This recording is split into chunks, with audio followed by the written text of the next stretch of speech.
In today's video, let me show you how to fix TikTok cannot change username.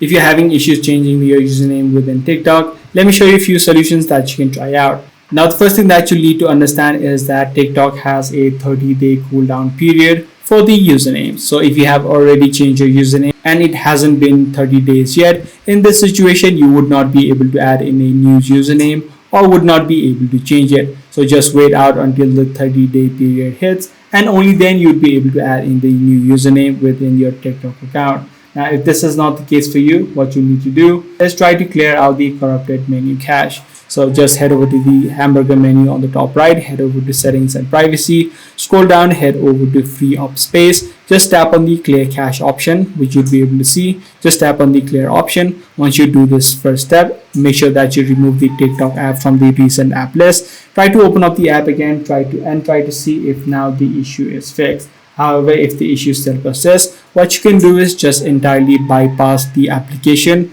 and use the web version instead. Open up a web browser on your phone or on your desktop, search for tiktok.com and try to change the username using the web version. So these are the few solutions that you can try out. I do hope this video was helpful to you. If it was, be sure to subscribe. I'm going to see you in the next video.